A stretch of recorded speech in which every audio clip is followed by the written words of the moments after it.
memoria, es saber que tanto los gamágenos como los alfágenos van a llevar la curva TTT hacia la derecha. Claro, Los bien. gamágenos van a bajar la temperatura a C1 y los alfágenos la van a subir. Estudien eso nada más, porque se van a complicar estudiando detalles que quizás no tienen mucho sentido.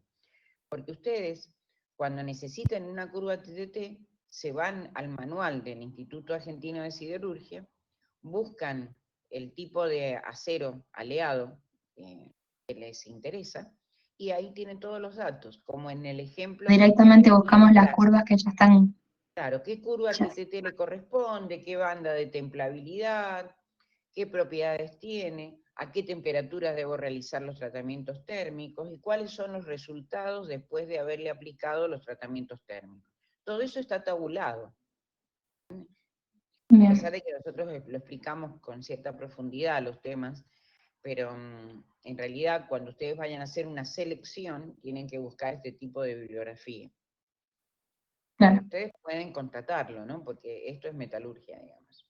Pueden constatar con los conocimientos que adquirieron acá. Esa es la idea. Hay un ejercicio que yo di en teoría sobre ese tema. Bueno. Buenísimo, ¿Quedó gracias. claro? ¿Quedó claro? Sí, ahora sí. Bueno, sí, Luciana. Gracias. Perfecto, Luciana. Bueno, a ver, ahí había entrado Elías también. No sé si querías hacer alguna pregunta, Elías. Recién apareciste y no sé. Sí, iba a hacer una pregunta. ¿Cómo no? Respecto, veo que la austenita tiene estructura FCC y la ferrita tiene estructura BCC. Entonces me surgió la duda si, o sea, ambas son dúctiles, pero comparándolas no sabía si la austenita es más dúctil que la ferrita justamente por ser FCC. Claro, el hecho de que sea FCC, la austenita, tiene, bueno, nosotros podemos ahí calcular, que apareció una pregunta durante el cursado, podemos calcular perfectamente el factor de empaquetamiento atómico y sabemos que, que podemos lograr una compacidad, podemos lograr planos compactos, tenemos planos compactos de deslizamiento. Entonces, en el caso de la BCC, no tenemos, hay algunos planos principales de deslizamiento, pero no hay tanta compacidad. Entonces, ¿qué sucede? Que se puede desplazar o deslizar los átomos en sí sobre los planos con mayor facilidad en el caso de una FCC que en una... respecto a una BCC. Por lo tanto, cuando comparamos la austenita con la ferrita, eso sale al principio de fundamentos de los tratamientos térmicos, nosotros decimos qué características tiene la austenita, qué características tiene la ferrita. Y la ferrita decimos sí, es blanda, dúctil, podemos decir de que tiene un 30% de alargamiento, inclusive un poco más, pero cuando lo comparamos con la austenita tiene un poco más de resistencia mecánica porque solubiliza más carbono, puede solubilizar hasta 1,7, pero sin embargo tiene un porcentaje de alargamiento, que es el alargamiento de rotura en realidad, que es de un 30%, es importante, y justamente se debe a los planos de deslizamiento. O sea que tiene varios planos de deslizamiento, varios planos principales que facilitan la capacidad de deformación del material. Tiene buena plasticidad, digamos. Esa sería la... Que a veces, claro, yo entiendo que por ahí se confunde, ¿no? Que de repente la austenita tiene más dureza, pero más dureza porque solubiliza más carbono. Y tiene más resistencia mecánica al solubilizar más carbono. Pero también no pierde la capacidad de deformación. Entonces, eso es bastante interesante y difícil de entender. Si uno no estudia la unidad 2, ahí lo explicó bien la ingeniera Frete en la unidad 2, inclusive durante el cursado, que con respecto a que se estudie el factor de empaquetamiento atómico, por ejemplo, y cuáles son los planos principales de deslizamiento en cada tipo de estructura cúbica, para saber cuál es más, la que tiene mayor capacidad de deformación. Claro, sí, sí, porque el FCC tenía el factor de empaquetamiento atómico 0,74, el otro 0,68. Entonces uno tenía máximo, planos de máximo empaquetamiento atómico y el otro no. Sí, Elías, así es. Bien, bien. Gracias. Pero está buena la pregunta. A ver, Ruggeri. Profe, Sí. sí, ahí está. Matías, ponete la cámara y mostrarnos lo que hiciste. Bueno, hice la curva así básicamente y puse la curva de enfriamiento hasta el punto donde tengo la duda para preguntarle. Dale, poné tu cámara y mostrá la curva para que, no sé si la ven todos. Sí, creo que sí. No sé. No sé ahí si se ve más o menos. No veo nada. ¿Por qué no tratás de ingresar? Ahí está, ahí estoy supuestamente compartiendo, no sé si se ve. Ahí está. Sí. Bueno, mi pregunta es, en el trabajo práctico pide una microestructura, 50% perlita, 25% vainita y 25% martensita. Bueno, ahí dibujé la curva de enfriamiento, bueno, llegamos al 50% de la transformación perlítica y después bajamos a la temperatura a la que realizaríamos la transformación vainítica, ¿no? ¿No te dan la temperatura a la que haces la transformación Sí, en vainita? sí, pero claro, sí la da. Mi duda es... ¿Es un acero hipo o un acero o hiper o eutectoide? ¿Qué tipo de acero es? El ejercicio. Sí, A ver, ahí chequeo. el que vos hiciste ahí mejor. A ver. Eutectoide. Eutectoide. ¿Podés repetir qué transformaciones te pide? Pide una microestructura final de 50% de perlita gruesa, 25% vainita y 25% martensita. Bien. Perfecto. A ver, levanta el papel y ponelo más cerca de la cámara, porque yo no lo puedo ver del todo bien. Está complicado, Gabriela. Mi duda, sí, tampoco tengo no, una eso que cámara has muy buena. hecho, esos que has hecho no estaría. No funciona, exacto. No.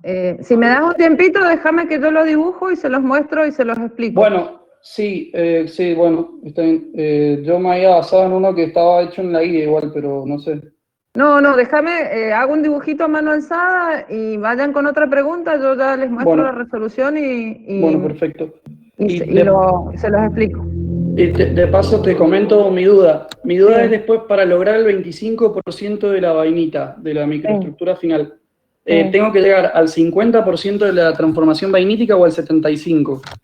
No, bueno, déjame que haga el dibujo, así se los explico bien. Ah, listo, dale, aguantame perfecto. un ratito, un segundo. Sí, dale. Bueno, espero entonces. Es al 50. Listo, muchas gracias. Tenés que hacer zigzag. Claro, Listo. listo. A cero inmediatamente y no haber hecho eso. Listo. Bueno, está bien, disculpe. Tengan mucho cuidado con este tipo de ejercicios. Seguro que alguna pregunta va a haber de esto, y si ustedes tienen que saber manejar esto, saber manejar muy bien qué tipo de transformaciones se producen durante el enfriamiento que se les describe en el ejercicio. Tengan cuidado, ese es un error que los lleva a todo este mal. Después le va a mostrar la ingeniera. Muy bien. Bueno, a ver, está ¿Profe? María Candela. María Candela. Sí. ¿Me escucha? Sí, por mientras que está la ingeniera, cuando nos avisa la ingeniera cuando termine ella. A ver, Candela, ¿qué pasa? Sí. Claro, justo era una pregunta parecida a la profesora Fretes, por eso... Bueno, entonces queremos que ella explique ese tema y después hacemos tu pregunta. O sobre la misma curva que haga la ingeniera, vos Claro. pregunta, Es importante que esos ejercicios los tengan bien presentes. ¿Está bien? Así que bien, claro, una ayudita no para sabía el día bien, del lunes. Ajá. no sabían cómo dibujar, o sea, la curva de enfriamiento de un 50% de perlita gruesa y 50% de martensita, por eso después con la profe, si me puede ayudar ahí con su dibujo. Claro, ese es directo. ¿No lo tenías resuelto ese ejercicio? No. Claro, Está en el trabajo práctico, pero me surgió una duda. A ver, vos me decís 50% de perlita y 50% de martensita. Sí. Bueno, y llegás a ver, tenés que austenizar. Llegás luego al 50% de perlita. Sí. A ver, ahora les hice un dibujito, se los explico con el dibujito, porque si no... A ver, fíjense, vamos a repasar todo un poquito para que les quede más claro. Bueno, lo he hecho rápido el dibujo, ¿no? Primero, fíjense que este es un acero eutectoide, porque no tengo la transformación del protectoide, que sería, uy, me cuesta mucho marcar acá, que sería otra línea, que sería el inicio de la cementita o de la ferrita, si fuera hipo o si fuera hiper. Por eso es un eutectoide, porque no está el protectoide, ¿lo ven? Esa es una cosa importante que ustedes tengan en cuenta, que esta es la curva de inicio de la transformación y esta es la del final. Y que la curva de inicio es asintótica a la temperatura crítica. ¿Sí? Bueno, todas esas cosas tienen que tener en cuenta para ver si está bien hecho la curva. Después lo otro que tienen que tener en cuenta es que cuando yo hago el enfriamiento, como son transformaciones al estado sólido, a partir de la austenita, siempre tienen que estar por encima de la temperatura crítica para empezar a enfriar, porque si ustedes trazan la curva desde abajo de la temperatura crítica, no han austenizado. Entonces, siempre por encima de la temperatura crítica. Empiezan a enfriar, y acá mantenemos constante esta temperatura, donde, fíjense, acá comienza la transformación de la perlita. Todo esto se está transformando a perlita y llegamos a la línea punteada, que es la línea de 50% de transformación. Quiere decir que acá tuve un 50% de transformación de la austenita en perlita. Ahora, yo enfrío muy rápidamente. Cuando yo enfrío muy rápidamente, quiere decir que es como que yo congelo la estructura, no hay ninguna transformación. Hasta una temperatura inferior que... a esa temperatura, enfrío muy rápidamente, si le pusiéramos números, supongamos que acá estamos en 700 y acá en 300, enfrío muy rápidamente a 300 y empiezo a mantener de nuevo la temperatura constante, pero como es una nueva transformación de la austenita, es de la austenita que estaba sin transformar, por eso empiezo de nuevo a contar el tiempo desde cero, porque la austenita que voy a transformar era la que es el 50% de acá que me quedó sin transformar. Por eso empiezo a contar de nuevo de cero. Entonces cuento el tiempo que empieza y recién en este momento, que lo voy a leer acá abajo, empieza a haber transformación de la perlita, perdón, de la austenita que no se había transformado antes, que me había quedado 50% de la austenita sin transformar, se va a transformar en vainita, hasta llegar a la mitad. Pero se transforma la mitad de la austenita, se transforma la mitad de la austenita que me quedaba sin transformar. Como me quedaba 50% sin transformar, lo que se va a transformar ahora es 25.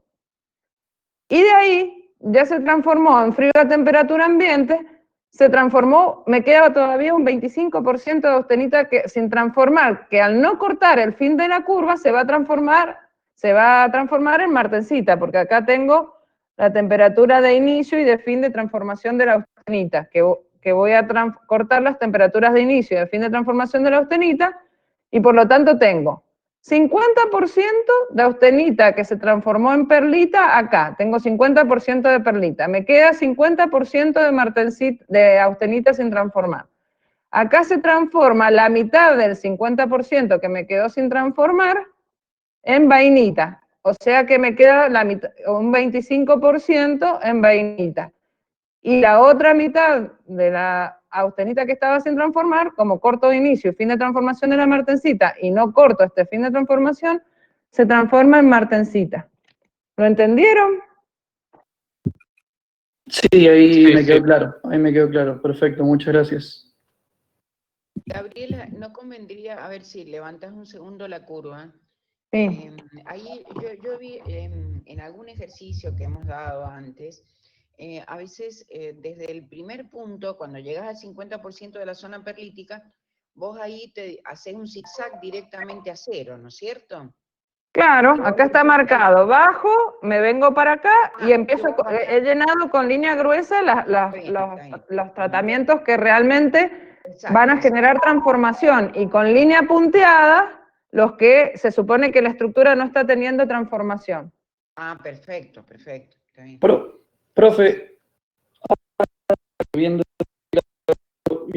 con el que yo había hecho, que me di cuenta que lo hice diferente. Cuando realizamos ese enfriamiento de la estructura, cuando ya tiene el 50% de la perlita, Sí, acá. no pasa nada, claro, no pasa nada si corta la curva de final de transformación. No, si nosotros hubiéramos hecho esto y llegamos acá, No, ahí ya vas a obtener 100% de perlita. Y no, que digo yo que si bajáramos ahí justamente en el 50% de la transformación y cortamos acá. la otra curva por abajo. Claro, No pasa nada, no porque la afecta estructura nada. está congelada. Listo, no afecta nada a nuestra Ahora, si estructura eso. nosotros hubiéramos Perfecto. seguido manteniendo la temperatura constante y en algún momento vos cortás el fin de la transformación, cualquier cambio de temperatura que hagas posterior, no va a pasar nada porque toda la austenita se va a haber transformado en 100% en perlita. Claro, O sea ya que lo único que vas tendríamos. a gastar es tiempo y energía. Perfecto. Se supone que una vez que cortaste el fin de la transformación ya no hay más nada para transformar. Listo, perfecto. Muchas gracias. Pero ves acá, yo estoy cortando con línea punteada porque acá es como que yo estoy haciendo bajo muy bruscamente de temperatura, esto lo estamos dibujando gráficamente, pero en la estructura no se está transformando nada porque el bajo muy bruscamente, enfrío muy rápidamente, suponete de 700 a 300. Entonces, en este cambio que está dibujado en línea punteada, no hay ninguna transformación, por eso la hice en línea punteada y en línea llena, las que sí me van a generar transformación. Yo lo había visto, Gabriela, como un zigzag. O sea, Sí, por eso, acá está el zigzag, lo podríamos haber dibujado también así. Directamente, eso, para que no se Pero yo confunda. también lo hago a veces así, porque Perfecto. queda como muy gráfico que bajo bruscamente, pero a los Perfecto. efectos de la transformación no cambian nada. Exacto. No, está perfecto. Sí. Está Profe, perfecto. Sí, Candela. disculpe, ahí era justo la pregunta de cuando necesito transformar 50 en perlita y 50 en martencita. Ya Sí. me explico, pero fíjate. En ese caso, voy a hacer otro dibujito. Creo que ya lo habías explicado, me parece, al Sí, principio. es muy sencilla. En ese caso, sería así. ¿Ves? Bueno, perdón, hice algo que si ustedes lo hacen los voy a retar. Primero hay que austenizar, siempre. Austenicen siempre. Entonces austenizo, mantengo constante y acá hay 50% de transformación. Perdón, ahí no se veía. 50% de transformación de la austenita en perlita y el 50% de la austenita que no se transformó al enfriar rápidamente se va a transformar en martencita, porque no toqué el fin de la transformación. Entonces en este caso voy a tener 50% de perlita y 50% de martencita. Perfecto, claro, mi duda era había que hacer como esos enfriamientos combinados de que había que volver al tiempo cero o directamente se podía bajar curva y se transformaba en martencita. Perfecto. No, acá ya directamente, no tendría sentido. Cualquier otro cambio de temperatura que vos hagas también va a ser perder tiempo y energía. Bien, muchas gracias. Profe, una pregunta. Sí. En este mismo diagrama, pero en el caso, por ejemplo, de que tuviéramos un hipoeutectoide y aparece la parte bifásica de ferrita más austenita, Sí. ahí se puede medir el porcentaje de la ferrita como en la parte principal, digamos, tenemos la curva de 50%. No, es muy difícil, no tenemos referencia, siempre está la referencia solamente del 50%. O sea, lo que ella, para que los demás que te están escuchando entiendan, estaríamos en este caso, ella está preguntando, que ya, fíjense, acá tenemos, puede ser un hiper o un hipo. La diferencia es que ahora yo tengo las dos temperaturas críticas y tengo dos curvas de inicio. Si estuviéramos en un hipoeutectoide, este sería el inicio de transformación de la ferrita y este de la perlita. Entonces, ella me pregunta, si yo hiciera un enfriamiento así, y me quedara por acá, por ejemplo, uno podría hacer alguna estimación en base a qué proporción del segmento he cortado, pero no va a ser exacta. Entonces no puedo precisar si yo paso por acá qué porcentaje se ha transformado. Solamente voy a saber cuando llegue a la línea del 50% con precisión. ¿Sí? Bien, perfecto. Gracias. Sí, no hay forma de medir el porcentaje de ferrita. Claro. Y en ese caso, por ejemplo, diríamos, si nos pide la microestructura, los constituyentes más o menos, diríamos 50% perlita más ferrita. Claro, exacto. Ah, listo. Exacto. Sí. Perfecto. Ok, muchas gracias. Sí, efectivamente. A esa temperatura, ¿no? Sí. Temperatura por debajo de AC1, ¿no? Hay varios ejercicios que ustedes han hecho ahí. Tienen que darles una mirada porque eso... Sí, ejercicio vamos a tomar el lunes. Vamos a tomar, sí, vamos a tomar. Así que está buena las preguntas que están haciendo. Parece que ya supieran el parcial. Bueno, a ver, hay una pregunta de Amodeo. ¿Qué punto del TP es? Ah, no, está bien. ¿Qué trabajo práctico es? Bueno, pero ahí le respondieron. ¿Qué número de ejercicio es del trabajo práctico? Ajá. Muy bien. Recuerden que hay preguntas de todos los temas, desde las 6 hasta las 9. De todos los temas. Entonces, espero que tengan un tiempo adecuado para poder leer todos los temas. Siempre van a haber preguntas de todo. Algunas son muy sencillas, otras requieren un poquito más para pensar un poco más, y otras sí son ejercicios. Bueno, tienen de todo un poco. Es una gran profe. gran parte de la materia que es evaluada. Sí. Sí, perdón, me interrumpí. Dale. Quería preguntarle sobre en cerámicos, sobre los silicatos laminares, que no me terminó de quedar claro cómo es el tipo de enlace entre las dos capas de la arcilla, creo que. Iónico covalente. Hola. No, en realidad particularmente lo que tu consulta es respecto a la arcilla, entiendo. Sí, respecto a eso. ¿Viste los apuntes de clases? Sí. Los apuntes no, perdón, las slides, ¿las estás viendo? Sí, las tengo impresas, profe.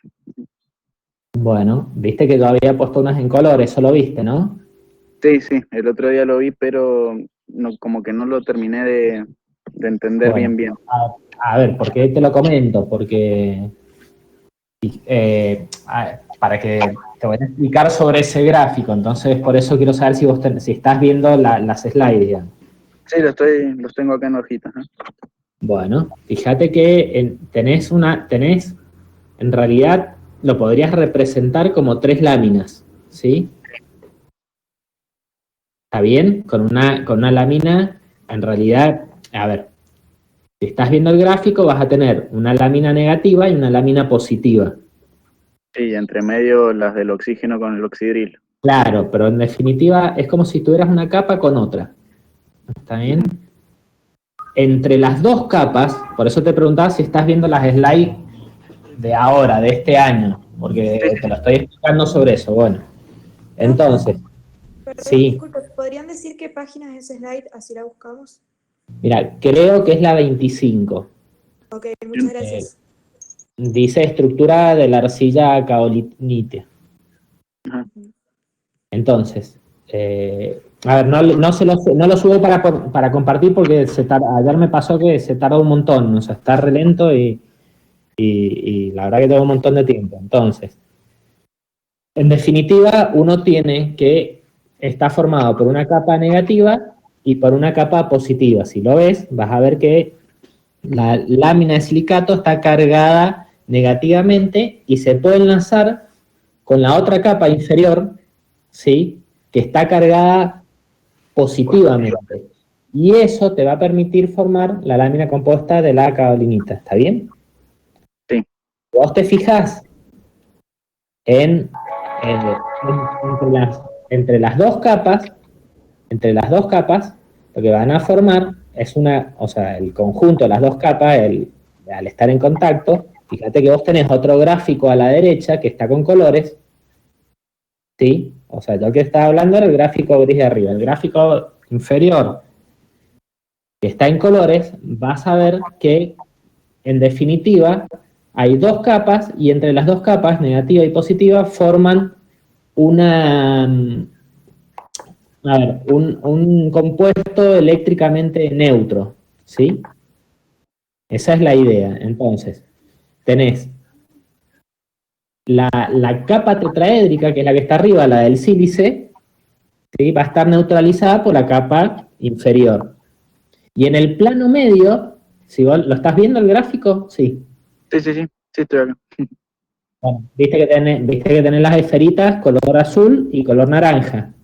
Claro.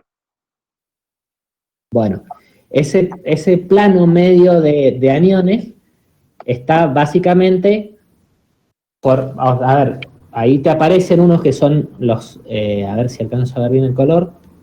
Fíjate que tenés unos oxígenos en esa capa media. Sí, los oxígenos y los oxidrilos están ahí.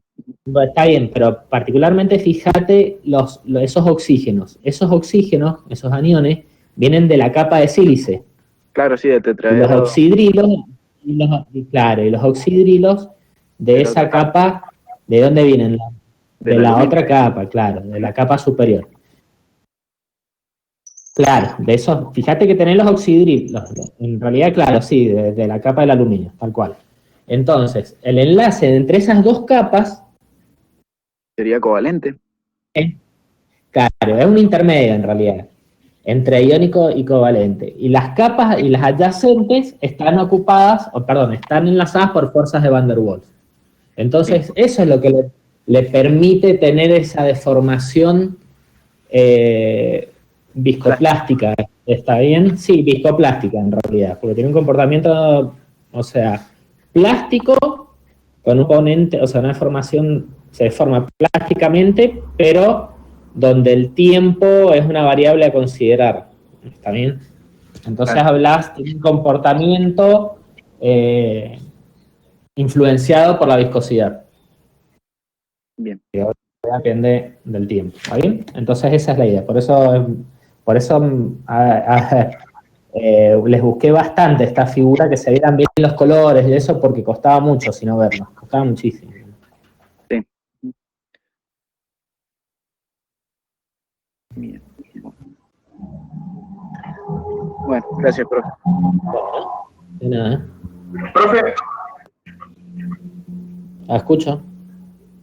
Una pregunta, ¿cuáles son las partículas que están unidas por enlaces covalentes que usted dijo? Las que yo dije que estaban, bueno, eso justamente, el plano medio de aniones formados por oxígeno y por los iones oxidrilos de la capa superior, ese enlace entre esas dos capas es fuerte. Bien. Entonces, respecto a las otras capas, va a ser débil. Acordate que forman, o sea, en realidad es como si tuvieras dos capas que comparten, ¿sí? Está bien, comparten los oxígenos y los oxidrilos. Si no, es como si fueran dos capas por separado, una negativa y otra positiva. Entre las dos forman una eléctricamente neutra.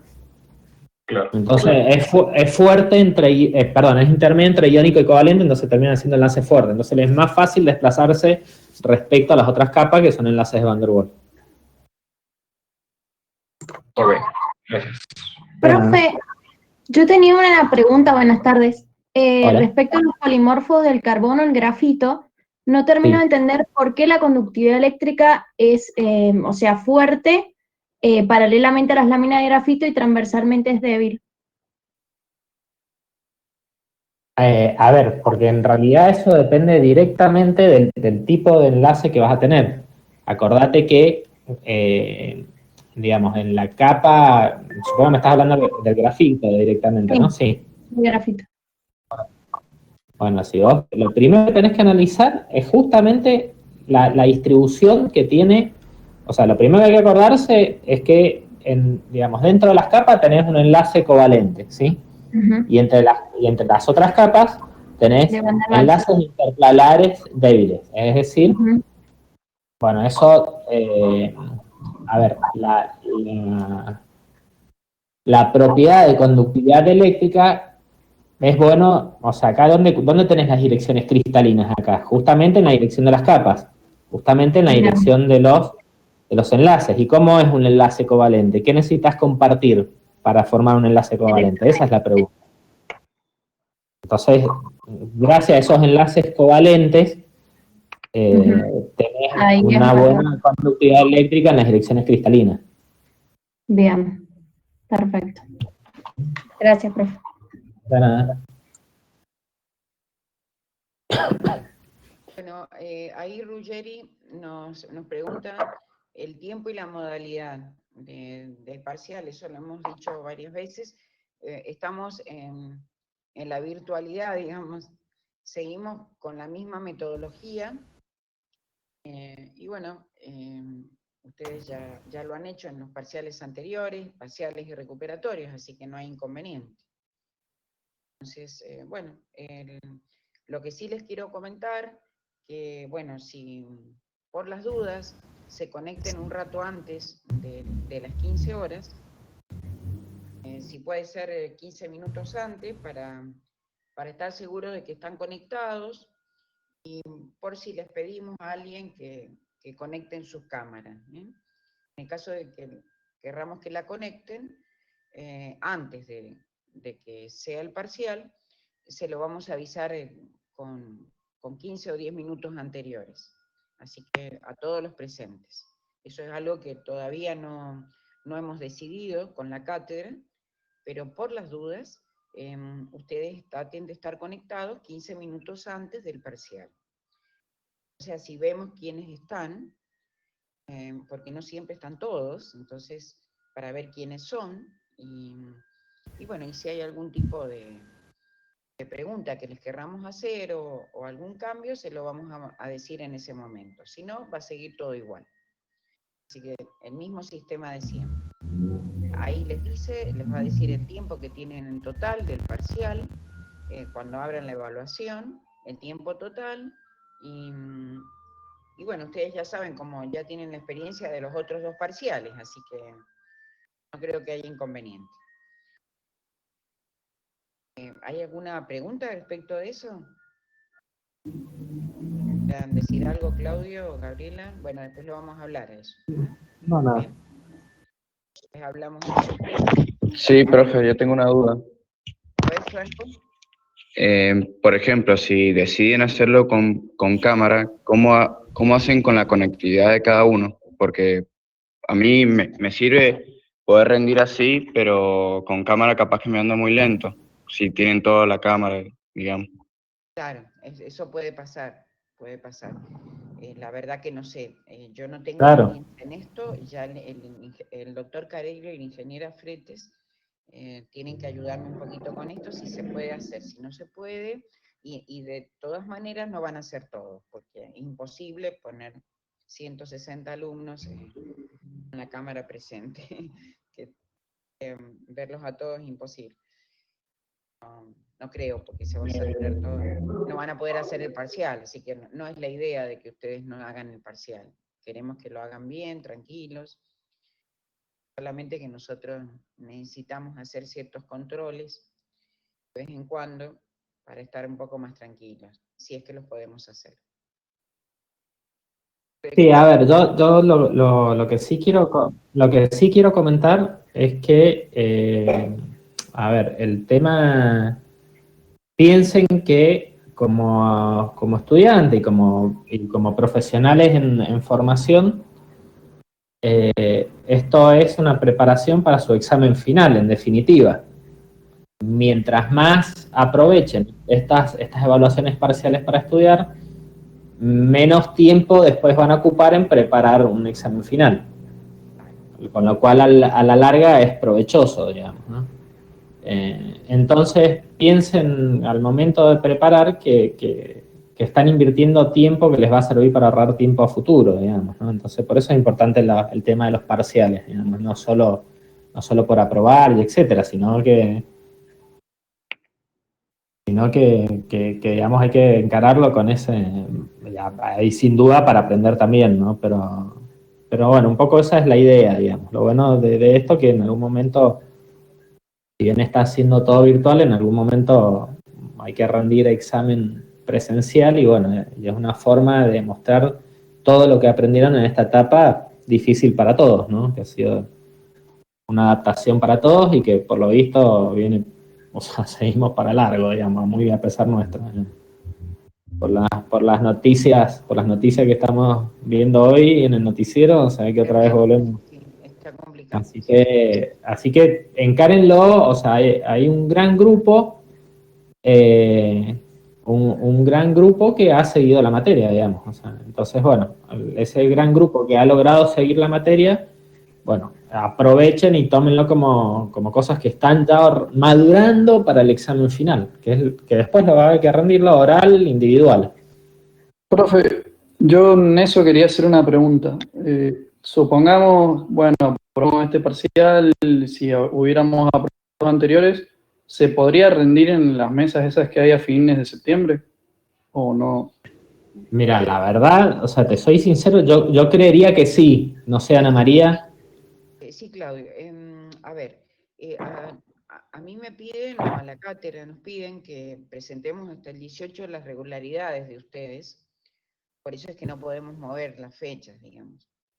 ¿Y por qué me piden hasta el 18? Es por si alguno de ustedes quiere rendir en la mesa del 20 de septiembre, creo que es la semana del estudiante, digamos. Si alguien quiere rendir, puede hacerlo. Si nosotros ya hemos pasado la regularidad, ustedes lo pueden hacer.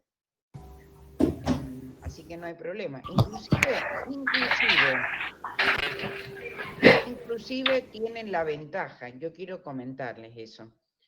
Nosotros, en esta cátedra se ha permitido que en los exámenes finales, el libre como el regular, supónganse que algunos quedan libres, ¿no? Un pequeño porcentaje puede llegar a ser. Si alguno queda libre, va a rendir casi de la misma forma que un alumno regular, que por ahí no sería tan justo, pero bueno, el sistema, nos obliga a trabajar de esa manera, porque para no tomar un examen escrito previo y demás, como libre, ¿no? Entonces, no van a tener inconveniente que ustedes rindan la primer mesa de septiembre. Lo que vamos a tener que ver, que eso lo tenemos que charlar y yo tengo que hablar con las autoridades de la facultad, es que no vamos a poder pasarnos de un cierto número de alumnos por mesa. Tenemos acotados los tiempos y, bueno, los docentes, la cátedra los otros docentes tienen otras obligaciones y no podemos estar muchas tardes tomando examen. Entonces ahí vamos a tener que medir y ver qué es lo que podemos hacer, cómo nos vamos a arreglar para poder evaluarlos a ustedes. ¿Cómo van a hacer ustedes para distribuirse en las distintas mesas? Porque ustedes tienen libertad para eso. Pero vamos a ver de qué se trata. Todavía no lo puedo resolver a eso. Cuando lo resuelva, yo se los voy a transmitir. Pero lo mismo pueden rendir, ¿de acuerdo? Pueden rendir. Y además les aclaro algo que dijo el doctor Carelli. Él dijo él habló de la responsabilidad que tienen que tener ustedes, teniendo en cuenta que pueden rendir el final y que el final podría llegar a ser presencial. Pero en el caso de que no lo fuera, la forma que estamos tomando los exámenes finales, que ya hemos tomado varios, realmente es cara a cara con algún profesor de la cátedra. Y ustedes tienen que estar mirándonos y tratar de responder la pregunta que le estamos haciendo a programa abierto. Entonces, el consejo que les dio el doctor Carello es muy bueno porque indiscutiblemente, si no han estudiado bien estos temas junto con los primeros, es muy difícil que se puedan presentar a rendir cuando es con esta modalidad también, porque van a tener que estudiar bien. Las preguntas son las preguntas de distintos temas y ustedes pueden tomarse unos minutos para responder, pero deben responder. Aquel que no estudió, aquel que copió, aquel que que canchereó todo esto, que hay seguramente pueden haber varios, indiscutiblemente en el final le va a costar poder relacionar los temas, estudiar cada tema. Generalmente son alumnos que pasan mesas y vuelven a pasar por la misma mesa varias veces, porque nunca llegan, nunca terminan de estudiar, porque no estudiaron durante el cursado. Por eso les cuesta. Entonces el consejo de Carello es perfecto. Tengan en cuenta que tanto presencial como virtual, la exigencia es brava. O sea, ustedes tienen que saber. Si no lo saben, no estamos seguros de aprobar. Queremos que la materia la puedan manejar. Bueno, esa es lo que yo quería comentarles. Nada más. ¿Tienen alguna pregunta al respecto? A ver, Ruggeri. No, muchas gracias nomás por responder la pregunta. Bueno, Matías, mira, vos preguntaste sobre lo que era protección catódica y bueno, les digo a todos así, cuando hablan de protección catódica en corrosión, decimos que vamos a transformar en cátodo el metal que vamos a proteger. Entonces, o bien le vamos a meter ánodos de sacrificio, como el zinc o el magnesio, van a actuar como ánodos, transformando en cátodo el material a proteger dentro de un electrolito, ¿no? Y en el caso del segundo método, también es protección catódica, porque lo que hago es invertir el sentido de la corriente a través de un rectificador de corriente para transformar en cátodo el metal. La cañería, por ejemplo, que queremos proteger, o la estructura. Entonces, formamos así. ¿Ustedes recuerdan, por ejemplo, cuando vimos los barcos, cuando vimos en el caso de corrosión, los barcos que les metían los ánodos de sacrificio que eran de zinc? Bueno, era justamente para proteger la envolvente metálica que tenía, el barco. Entonces, era una forma de protección catódica, de transformar en cátodo esa carcasa metálica del barco. Entonces, bueno, a eso se refiere. No hay más que eso, ¿no? Lo que sí puedo preguntar es, a ver, en una corrosión galvánica, ¿cómo puedo hacer para disminuir el grado de corrosión galvánica? Y uno de los métodos es a través de protección catódica, colocar los métodos de protección, un tercer metal más anódico que otros dos, o bien aislar eléctricamente los dos metales que van a estar en contacto, o bien que los dos metales que van a estar en contacto estén muy cercanos en la serie galvánica, para que la diferencia de potencial entre ambos no sea tan grande. Esas serían las tres opciones. Hay preguntas, cuando hacemos preguntas, por ejemplo, en el parcial o en general, podemos dar varias opciones, entonces estén atentos. Puede ser una opción o más de una opción la respuesta. A eso me refiero. ¿Se entendió?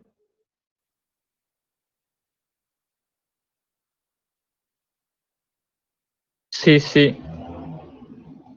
Bueno, ¿lo entendiste, Elías? ¿Sí? Bueno, Sí. Elías, vos lo habéis entendido, ¿no? Pregunta, Claro. en realidad. Sí. Otra opción no podría ser jugar con el área del ánodo y el área del cátodo, por ejemplo. Sí, efectivamente hay una parte que lo especifica, que dice que la velocidad de corrosión es inversamente proporcional a la área anódica. Entonces, si el ánodo tiene un área muy grande, la velocidad de corrosión va a bajar. Entonces, les doy dos ejemplos.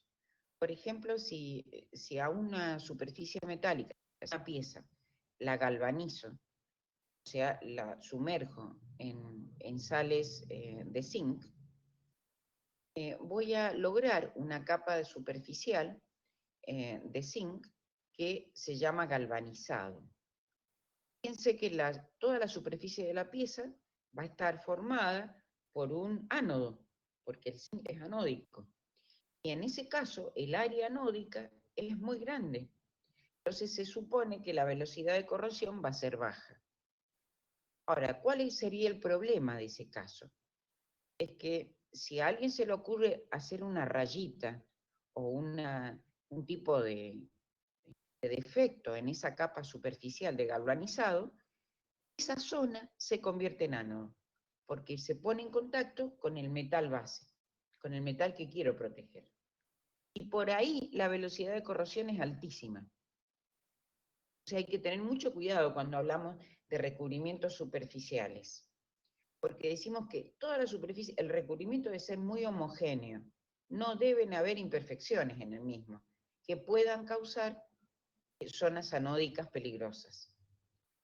Ese es un caso. Y el otro caso, las famosas picaduras, que es un ataque químico localizado, sí. La idea es que la zona anódica, que son pequeños huecos, o hoyuelos, así se les llama, esas zonas son muy pequeñas. Muy pequeñas, puede ser que haya muchas, ¿no? Pero son muy pequeñitas en la superficie. Entonces, el área, al ser tan pequeña, el área anódica es muy baja. Entonces, la velocidad de corrosión es muy alta en esas zonas, en la zona de las picaduras. Ese es un ejemplo, ¿no? Son dos ejemplos distintos. Muy bien. Por ejemplo, en los aceros inoxidables, por la acción de los cloruros, se producen pits de corrosión. Por eso es que los inoxidables ferríticos tienen un poco más de resistencia a las picaduras, debido a que tienen más cromo que los austeníticos. Entonces ustedes ahí están relacionando el tipo de material con el tipo de corrosión.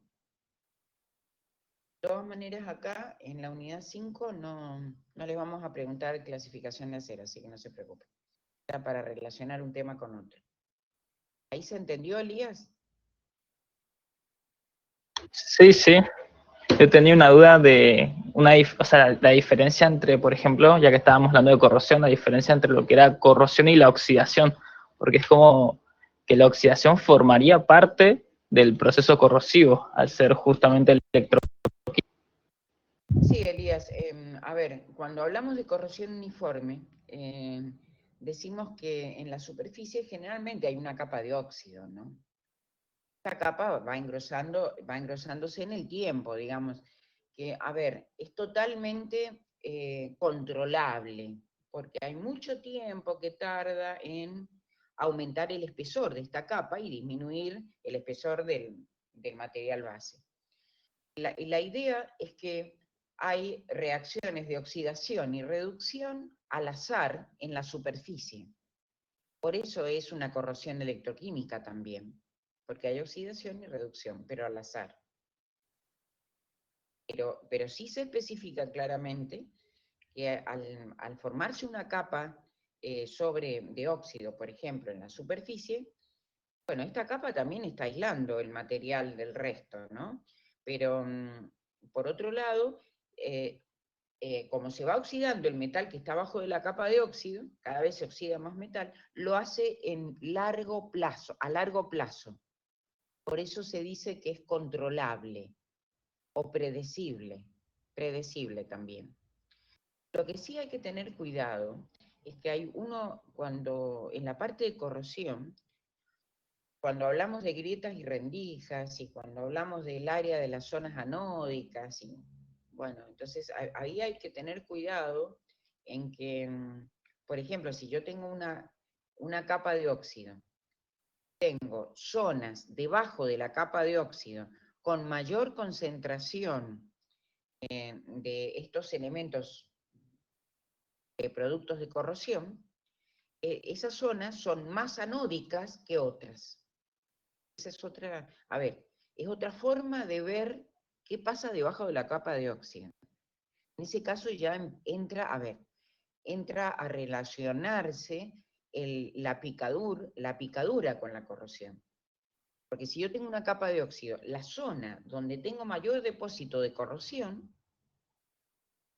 por ejemplo, cloruro de algo, cloruro de hierro y demás, va a ser la zona que dé lugar a la formación de pit de corrosión. Entonces va a ser más peligroso cuando hay mayor concentración de esos depósitos de material corroído, debajo de la capa superficial de óxido. Hay distintas formas, hay distintas formas de entender esto, ¿no?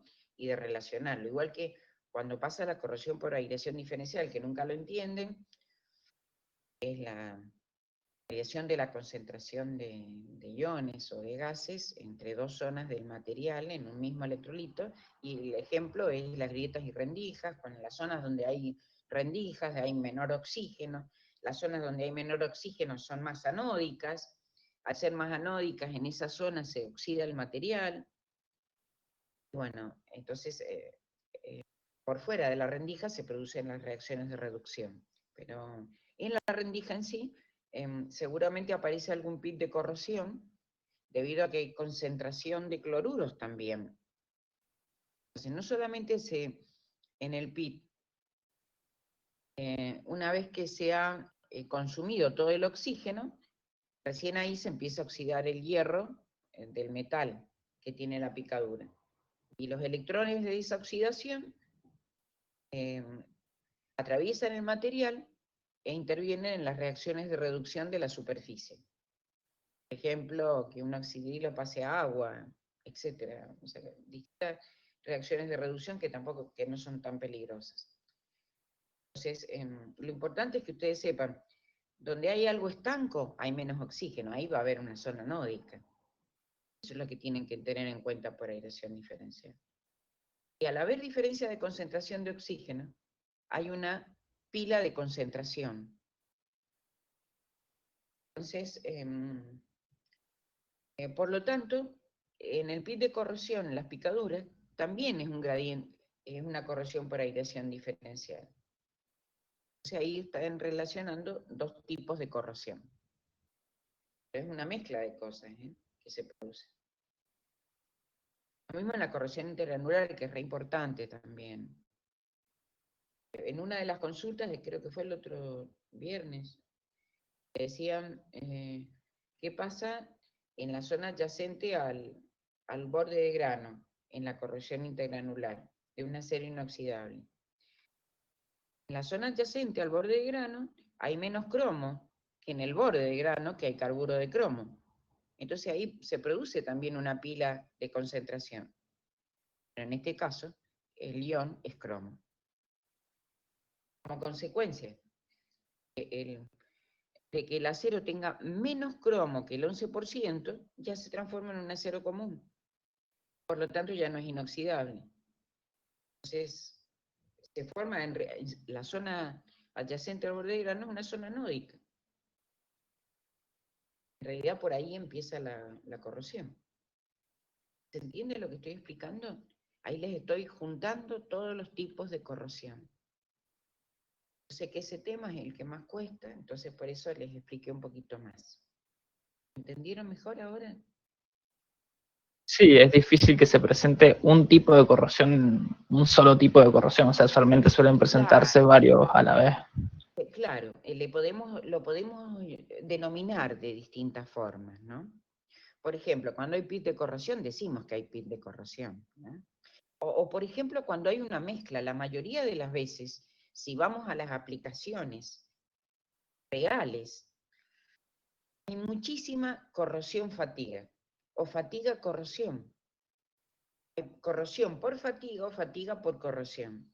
La mayoría de los casos que vienen, por ejemplo, materiales fallados de la industria petrolera, del campo petrolero, generalmente hay de los dos. Lo que no se sabe es quién empezó primero, si la corrosión o la fatiga. Generalmente el estado cíclico de tensiones, que es el que responde a un ensayo de fatiga, si ha habido corrosión previa, se ha formado una capa de óxido, la cual es destruida por ese estado cíclico de tensión. Entonces es un gran problema destruir la capa de óxido que estaba protegiendo al metal. Se empieza a producir una corrosión más complicada. Y por otro lado, bueno, la idea es bajar ese estado cíclico, tratar de disminuirlo para evitar que esos dos efectos, ¿no es cierto?, sean complicados. pero es muy difícil saber quién produjo la corrosión. Por ejemplo, a veces hay materiales que pueden llegar a la vista de uno en forma oxidada. Y a su vez, uno ve el pic de corrosión y sabemos que hay un estado cíclico de tensiones, que hay fatiga. Pero lo que no sabemos es si realmente hubo o no corrosión. Puede haber un estado cíclico solamente, pero en una de esas la pieza que llega a la vista de la persona que lo va a observar, a hacer el análisis, llega oxidada, pero puede ser que la pieza la dejaron al aire libre y se oxidó después. Entonces es difícil saber si la persona, el solicitante del análisis, no dice exactamente las variables del proceso o cuál es la historia del material hasta el momento de realizar el análisis, no se sabe exactamente cuál es el origen de la falla. Para que ustedes lo apliquen en análisis de falla. Para eso sirven todas estas herramientas de ciencia de los materiales. Todos los ensayos destructivos, no destructivos, que, a ver, queremos saber qué es corrosión, cómo se tratan térmicamente y demás, es para saber qué le pasó al material. Dando todas estas herramientas podemos hacer un buen análisis de falla. O sea, eso, a ver si ustedes pueden ver qué aplicación puede tener esta materia, ¿no?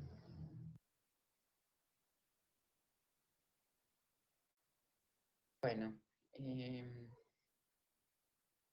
veamos. Solamente hay 26. Sí, Luciana, ¿qué pasó? No quería hacer una consulta porque se me confunden en la clasificación de los tratamientos térmicos. Hay un montón de nombres y hay muchos que son lo mismo.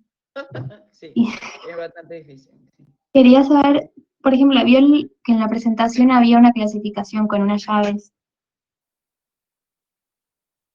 No, a ver, yo les pediría que no vieran ninguna clasificación aparte.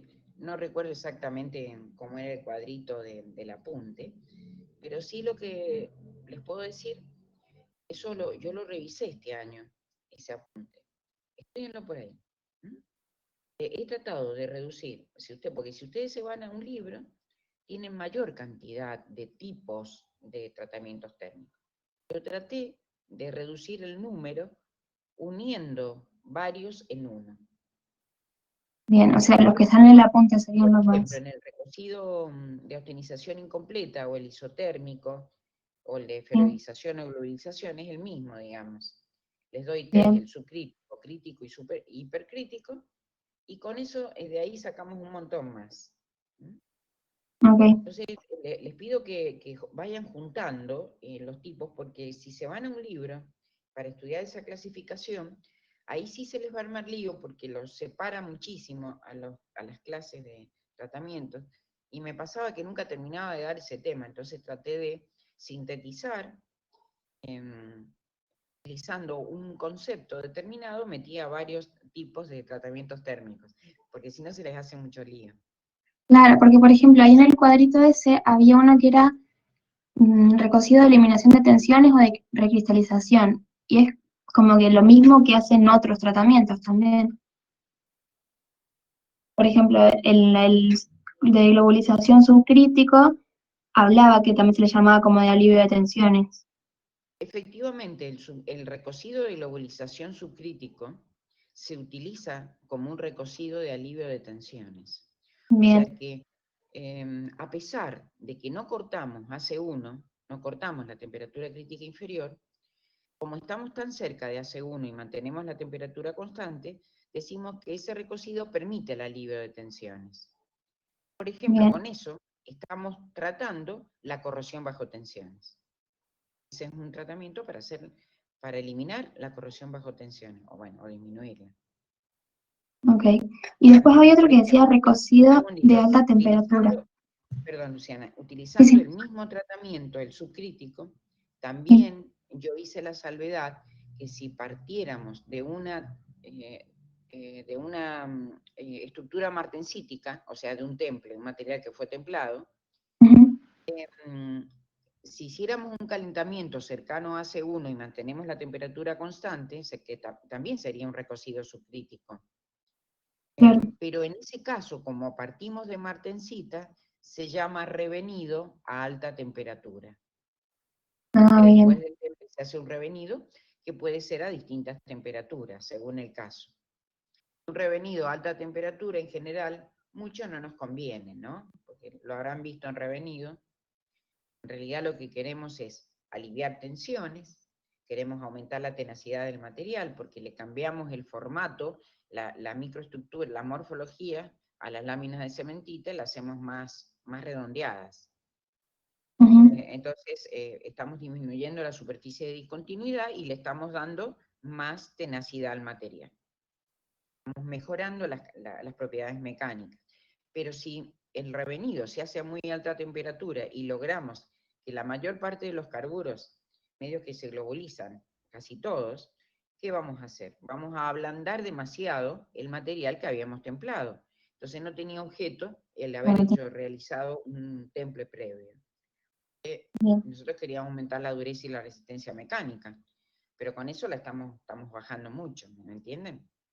Claro. Para que ustedes razonen, para que razonen. Después la otra salvedad lo hice con el recocido hipercrítico que se utiliza especialmente para los aceros hiperotectoides. Bueno, a ver, ¿qué otra duda tenías, Luciana, respecto de los tratamientos? A ver. Que por ejemplo, había uno que decía recocido de alta temperatura, pero no sé a cuál hacía referencia. Lo que pasa es que primero yo les expliqué lo que se llama, para que no se les haga lío, yo entiendo que se arma lío con eso. Yo primero les expliqué, para que ustedes se organicen en estudiar este tema, el recocido total. Pero ese es como el común. El recocido total, que tiene, el material ha sido deformado previamente, nosotros podemos hacer un recocido, un normalizado, ¿me entienden? O sea, la idea es disminuir la dureza que tiene el material después de haber sido deformado. ¿Para qué? Para poder tratarlo posteriormente. Entonces yo les di el recocido total, que tiene las 3 etapas de recuperación, recristalización y crecimiento de los cristales, para formar un policristal. Después les di el normalizado, ese enfriamiento, después de autenización, enfriamiento al aire, a diferencia del recocido, que es enfriamiento en el horno. Bien. Okay. Ya, en el caso de normalizado, ustedes lo que logran es más afinamiento de grano, por lo tanto aumenta la dureza, la resistencia mecánica, y generalmente los carburos laminares y el grano fino les facilita, o sea, disminuye las grietas y distorsiones de temple, que son las que se producen por la gran concentración de tensiones durante el temple. Por otro lado, facilita las operaciones de mecanizado con arranque de viruta, porque con el recocido de globalización, el problema es que la viruta se pegaba a la herramienta de corte porque estaba muy blando. Claro, queda como muy pastoso. Claro, en el caso del normalizado, al hacer un enfriamiento al aire en calma, nosotros logramos que la estructura esté un poco más endurecida y no se pega la viruta a la herramienta y facilita la operación de mecanizado con arranque de viruta. Además de todas las otras posibilidades que tiene normalizado, que son muy buenas. A veces cuando ustedes eligen para los distintos materiales, yo les dije, ¿qué tipo de tratamiento van a elegir? Por ejemplo, entre el recocido, normalizado y temple. ¿Cuál les conviene más para bajo carbono, para medio y para alto? Yo se los aclaré a eso. Siempre, en la mayor parte de los casos, el normalizado siempre es el preferido. Muchas razones por las que les enuncié. Tienen que estudiar fíjense que yo les he mencionado especialmente 3 tipos de tratamiento: recocido, normalizado y temple. Y dentro del recocido hay un montón de casos. Dentro de ellos está el recocido de autenización incompleta o de globalización, o está el recocido de isotérmico. ¿El isotérmico es más que nada para los aliados, los aceros aliados? En el caso de los isotérmicos, a ver, por un lado, nosotros nos conviene trabajar primero en el isotérmico para piezas pequeñas, hacer un recocido en piezas pequeñas. De tal manera que yo, al austenizar y luego bajar la temperatura a así entre 50 y 100 grados por debajo de AC1 y mantener la temperatura constante, lo que logro es que la transformación se produzca a temperatura constante entre el inicio y el fin de la transformación. Entonces, por un lado logro una estructura más homogénea, porque tengo, y mantengo la misma temperatura en toda la sección durante la transformación. Por otro lado, disminuyo el tiempo de transformación en los aceros aleados, en eso tienes razón. ¿Por qué? Claro, porque decían muy a la... tenían que estar muy... Especialmente los aceros aliados que han sido tratados lentamente, les conviene hacer un tratamiento isotérmico porque la transformación del acero se va a realizar entre un inicio y un fin, y no a velocidad constante, por ejemplo, no a velocidad continua. Sino si es muy lento el enfriamiento, la verdad que se pueden producir otros problemas, como la fragilidad de revenido y otros tipos de problemas. Entonces conviene que para disminuir el tiempo de tratamiento de un acero aleado, se haga en forma isotérmica. Y es especialmente porque fue tratado previamente en forma más lenta. ¿Entienden? Eso sería la idea. Bien. Profe, y por ejemplo, el recocido o el normalizado, ¿eso se puede aplicar antes o después del temple? Conviene más que sea un normalizado. ¿Después? Normalizado normaliza, como dice la palabra, la estructura, de tal manera que se facilitan los tratamientos térmicos posteriores. Ah, O sea bien. que conviene hacer un normalizado previo para que se tomen mejor los tratamientos posteriores. Por ejemplo, el temple revenido. Ah, buenísimo. Que se afina, O sea, cuando una vez que se deformó... se afina la estructura y el otro era cuando habían estructuras orientadas, la presencia de inclusiones, las bandas, digamos, estructuras en bandas, lo que hace es eliminar esas estructuras en bandas, eliminar estructuras dendríticas, o sea que produce muchos efectos positivos en el material. Además, el normalizado puede llegar a ser un temple. Bien. En el caso de que el acero sea muy aleado, la velocidad de enfriamiento al aire puede ser superior a la crítica de temple, de tal manera que la austenita pase a martensita. Entonces, hay ciertos aceros microaleados que en vez de utilizar temple se hace normalizado y revenido en vez de temple y revenido. Eso es interesante porque... porque reduce el costo, digamos. Porque ustedes lo van a ver, por ejemplo, en el caso de los petroleros, por ejemplo, ustedes van a ver que las varillas de bombeo, por ejemplo, a veces dicen, bueno, este material fue normalizado y revenido, y uno se agarra la cabeza. Decís, no, ¿cómo? Fue templado y revenido. Es que en realidad el normalizado es un templado. Debido a que el material, la curva estaba bastante a la derecha, ¿me entienden? Se había desplazado a la derecha por el contenido de aleantes.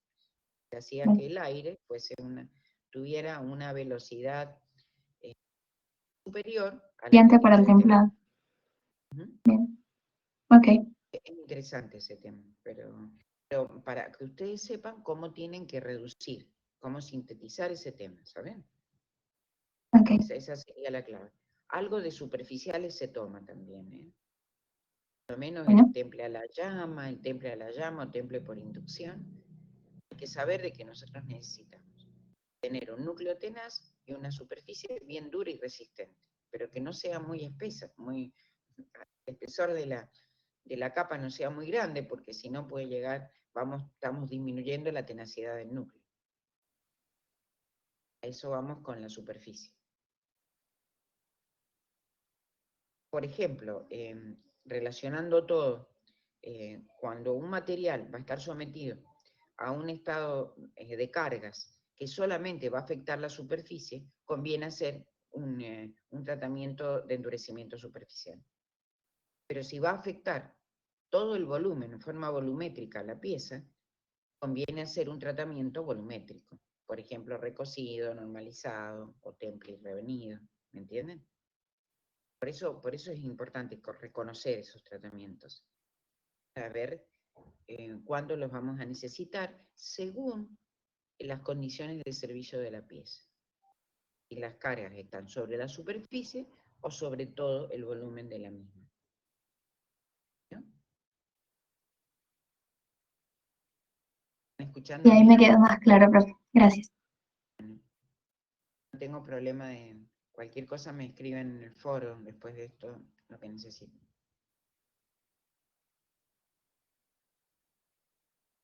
¿Qué clase se está grabando? No, yo no estoy grabando nada. Querían grabar, pero esto no es una clase, chicos, es una consulta nada más.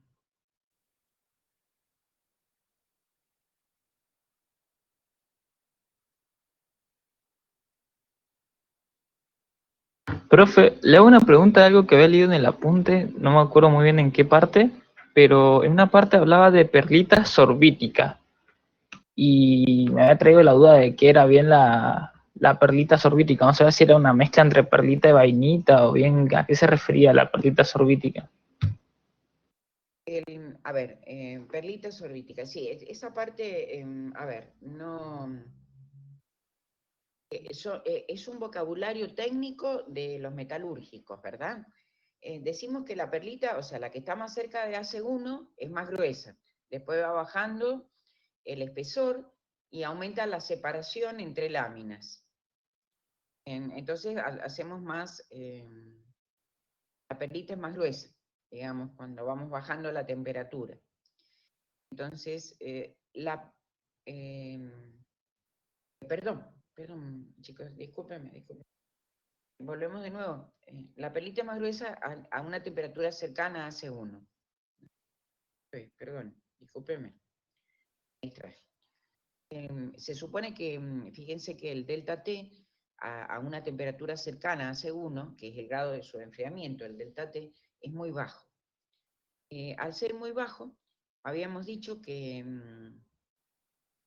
tener menor grado de su enfriamiento, a pesar de que hay difusión, Poca nucleación. se carece de energía para la transformación. Entonces, aumenta el tiempo de incubación y el tiempo de transformación. Entonces, justamente en esa zona, en la zona superior, la única perlita que se puede formar es la perlita gruesa. Porque si hay poca velocidad de nucleación, los núcleos son pocos. Entonces, la cantidad de láminas van a ser menores.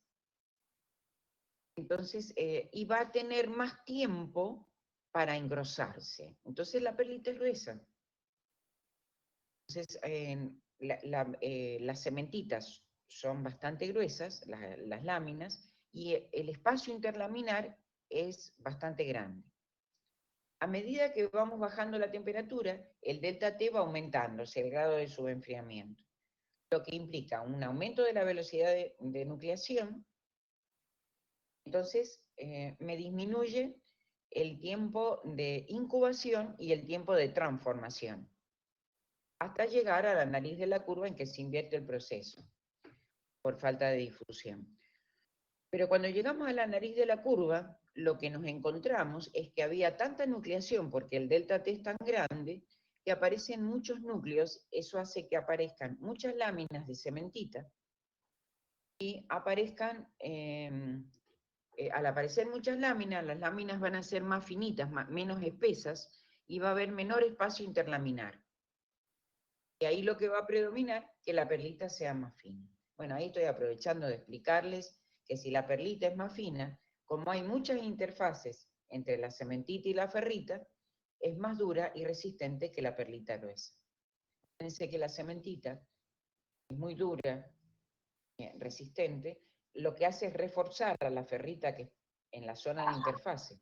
Al tener mayor zona de interfase, hay mayor refuerzo de la cementita respecto a la ferrita. Entonces, a su vez, la zona de interfase bloquea el movimiento de dislocación. Entonces, tenemos más dureza y resistencia en la perlita fina que en la perlita gruesa. Bueno, ahí les comento para que razonen. Por otro lado, la perlita fina, muy fina, se suele llamar perlita sorbítica. Eso es lo que preguntaba Elías. Eso es una forma, a ver, inclusive la teoría dice que pueden aparecer un eutéctico que se llama fosfuro de hierro, suele aparecer. Eso es una zona que tiene fósforo y hierro, y aparece una zona con un poco, algunos glóbulos pertenecientes a ese eutéctico. Pero en realidad lo que es la perlita fina se llama sorbita, se suele llamar sorbita. Y estamos en el límite con la vainita superior. Entonces, la vainita superior se suele llamar trostita también, trostita. Pero bueno, es un problema de vocabulario metalúrgico, ¿me entienden?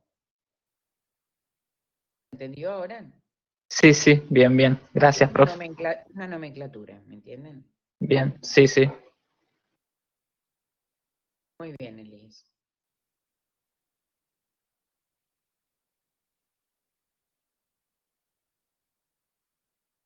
Claro, cuando ven los distintos tipos de estructuras, ven eso, claro. Y vean, por ejemplo, cuál es la estructura martensítica, que hay tanta concentración de tensiones, qué es lo que pasa con la martensita. También esa es una estructura muy interesante, la martensítica. No tiene incubación ni nucleación, pero es casi instantánea. El delta T es tan grande que al ser casi instantánea, no tiene incubación ni nucleación ni crecimiento.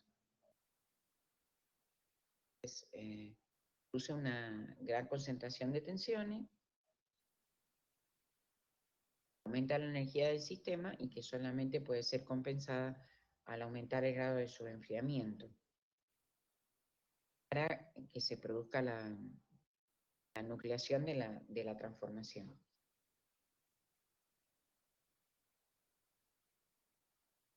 Bueno, ¿se entiende eso de la transformación martensítica? ¿Lo entendieron? Sí, sí, lo que a mí Profe, me queda un poco... Pregunta, Martín. A ver, Martín, ¿qué dice? yo tenía una duda. Cuando hablamos de perlita fina y perlita gruesa, no nos estamos refiriendo en sí a lo que es el tamaño del grano, sino más bien a lo que son las interfaces, ¿no? Efectivamente, Martín, son las interfaces nada más, y al espacio interlaminar. Espacio interlaminar y espesor de la lámina. A eso se refiere cuando vos tenés que separar la perlita gruesa de la media y de la fina. Cuando sea más gruesa, tenés mayor espacio interlaminar y mayor grosor de la lámina. Cuando es más fina, al revés. Perfecto, gracias. Esa sería la forma de tomarlo, ¿no?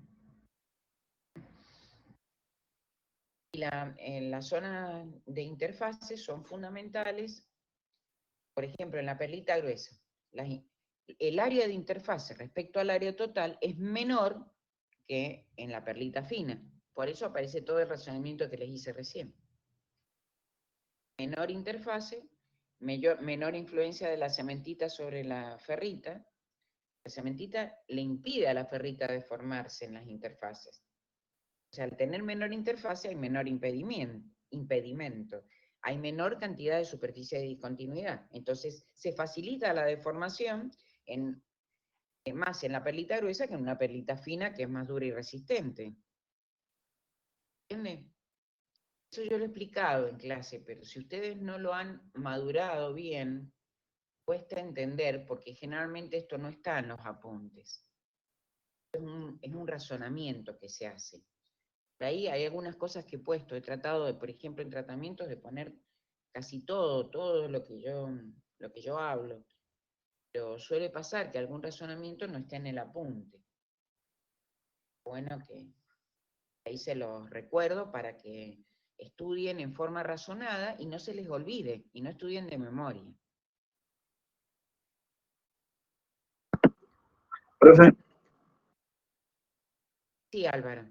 le quería preguntar sobre los diagramas de fases que hay en las cerámicas. No sé si tendremos que saber algo específico de eso, de que algo habló de los metales, cerámicos refractarios ácidos o básicos, que tenía que ver con eso. Hay un diagrama que te lo determina, que es sílice alúmina. Claro, que ahí salía la mulita, me acuerdo. Pero es más que nada para refractarios ácidos. Eso lo ha dado el doctor Carelli. Sí, sí. Es interesante para que puedan ver los refractarios. Sí. Ujú. A ver, la pregunta con respecto a lo que hacer, respecto a que saber de los diagramas, a ver, los conceptos generales, como en cualquier diagrama, por supuesto, ¿sí? Y nada más, digamos, ¿no? Esos 4 diagramas que mencionamos, pero tampoco entramos con tantos detalles, ¿no? Sí. No, digamos, yo lo encararía desde el punto de vista conceptual, no es que vayamos a trabajar con transformaciones ni nada de eso, ¿no? O sea, por supuesto, distinguir los puntos, ¿no? qué sé yo, los puntos principales, técnica, pero bueno, eso es lo que ya más o menos conocen, ¿no? Sí, está más O sea, lo que es un bien poco, relacionado. claro, está totalmente relacionado, o sea, a ver, habiendo trabajado con las unidades anteriores, no es nada que no puedan manejar. ¿Está bien? Bien, Sobre todo, bueno, por ahí saber cuando tienen algunas, qué sé yo, por ejemplo, no sé. eh, por ejemplo, cuando tienen dióxido de circonio, cómo son las distintas estructuras cristalinas, eso, pero digamos, no es nada, o sea, nada, a ver, que sea distinto de los nuevo, diagramas. sería así. Claro, claro.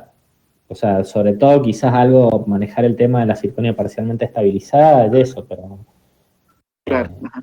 Sí, mi no. pregunta, perdón, Sí, sí, era, te escucho. era más referida a los tipos de refractarios que habían, que vemos que hay ácidos y básicos, no sé cuál sería alguna diferencia a notar entre esos dos. A ver, el tema son los usos, pero no vamos a ir más allá de eso, digamos. O sea, justamente va a depender de cuál va a ser la aplicación y cuál va a ser, o sea, en qué lo vas a usar para, a ver, que vas a necesitar qué tipo de composición, ¿no? En qué ambiente, en qué entorno lo vas a usar, pero no tampoco entramos con mucho detalle, eso con el tema de los ácidos y los bases. Bueno, Muy poquito, ¿eh? Muy poquito. claro, sí, vimos poquito por eso. Bueno, no me No, enredo no, tanto. esa la acotación es lo que, a ver, la referencia es lo que yo les expliqué en el sentido de a dónde acotarlo, ¿no? Claro, claro. Bien, bueno, gracias. De nada. Profe, yo le quería hacer una pregunta sobre la estructura de los fullerenos. Sí, que lo explicamos hace ratito, sí. Sí, que en el apunte decía que se le agregaban cationes potásicos para Sí, aumentar la conductividad eléctrica. ¿Se le para hacer- agregan solo los potásicos o algún tipo otro de cation similar No, o algo a por el ver. Sí, no, a ver, variantes podés encontrar un montón. O sea, en realidad lo más común es hacer justamente, para hacer un superconductor, es hacerlo justamente los potásicos, pero, o sea, no vamos a entrar, o sea, no es objetivo de la materia trabajar con superconductores, ¿no? Entonces, Claro. con esa información estás bien, digamos. Bueno, o sea, solo que se le agregan para mejorar algunas propiedades y que ese se le agrega. Claro, tal cual. Listo. Muchas gracias, perfecto.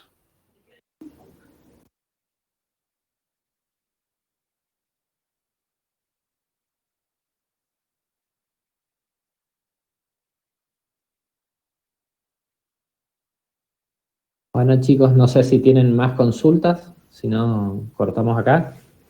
Yo tenía una duda, profe, de lo que estaba hablando la doctora Furlani, de que estaba diciendo de la martensita. No me quedaba muy en claro el por qué era tan dura y resistente. Me acuerdo que lo había hablado, pero justo cuando le habíamos hablado en algún momento se me había cortado un poco el internet, entonces no pude terminar de entenderlo. O sea, está relacionado con lo de la distorsión de la red a consecuencia Claro, de cómo se obtiene la martensita. claro, tiene que ver directamente con la red, que no tenés difusión y que te produce, y que te vas a tener una distorsión de la red cristalina. Un gran grado de Claro, claro. sostenimiento para encontrar MS es de la austenita, pasar a martensita, primero, viste que va a ser un temple ahí, ¿no? Sí, sí. Un medio en que tenga una velocidad de enfriamiento superior a la crítica de Temple. Pasar de una FCC a una BCC. Entonces, lo que sucede ahí es que el carbono no se adapta a esas posiciones de la red BCC, la distorsión. Aumenta la distorsión en forma tetragonal. Y por otro lado, aumenta la concentración de tensiones, aumentando la energía del sistema, y justamente, bueno, es compensada solamente por un mayor grado de subenfriamiento para que progrese la transformación. Por eso es que MS, que es función de la composición del material, empezando por el porcentaje de carbono y todos los elementos aleantes, y hay distintas fórmulas de la composición. Al aumentar el porcentaje de carbono, aumenta la distorsión, entonces necesito mayor grado de subenfriamiento. Entonces el MS va a bajar a medida que tengo más distorsión, por ejemplo, que tengo más porcentaje de carbono. Voy a encontrar el inicio de la transformación martensítica mucho más abajo. Y luego el MF, que depende más que nada de la velocidad de enfriamiento, tiene que ver con que la transformación se complete cuando paso el MF. Complete lo más rápidamente posible, porque la transformación martensítica, tengan en cuenta también, que se realiza en forma continua, nunca en forma isotérmica. Entonces nosotros debemos saber de empezar con el 0% de transformación, o un pequeño porcentaje en MS, y terminar para un casi 99% en un MF. De manera que la transformación se realice en forma continua. Y no haya transformaciones isotérmicas que producirían la estabilización de la austenita. Eso haría que en la estructura final apareciera, además de la martensita, apareciera austenita retenida. El hecho de que presente áreas con austenita retenida cambia las propiedades finales del material, porque lo que yo quería tener era una martensita. Y otra de las razones por la cual se produce una gran concentración de tensión es la microestructura de la martensita, que es acicular. Son agujas muy finitas, a veces son indivisibles, bastante difícil verlas. Por ahí mezcladas con agujas más gruesas de vainita, con un material ácido templado. No siempre es todo martensita, puede aparecer una estructura acicular más grosera que pertenece a la vainita inferior. ¿Entiende ahora, Elías? Bien, sí, yo también lo relacionaba con lo de las agujas, claro. Como molesta la... Trato de contestarles así en forma un poco más completa para que ustedes vayan relacionando y para que sepan cómo hemos ido razonando durante la clase. De todas maneras, en estas consultas no hay mucho tiempo para contestar muchas cosas, o para aclarar tantas, pero si ustedes me van diciendo, yo les doy una mano. Así van sabiendo cómo resumir un poco los temas y qué es lo más importante y qué preguntas podemos llegar a hacer. Bueno. Bien, perfecto, gracias, profe. Muy bien, Elías. Sí. Bueno, Emilia, no hiciste ninguna pregunta. ¿Qué pasó? Estás de espectadora ahí. ¿Tenés alguna consulta, Emilia? Estás viendo a ver qué vamos a tomar para el lunes.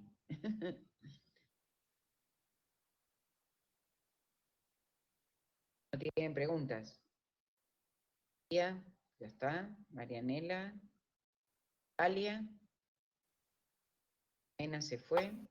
Andrés No, yo ya estoy, me voy, muchas gracias. Nos vemos el lunes. Sí, Matías, ¿qué pasó? ¿Ya está? No, digo que no tengo ninguna duda, nos vemos el lunes. Bueno, entonces... Bueno, Marianela, ¿vos tenías alguna duda, no? ¿Está todo bien? Bueno. De todas maneras, escríbame algo por el foro si quieren, yo puedo responder algo. No hay problema. Bueno, recuerden, nos conectamos un ratito antes el lunes para que veamos.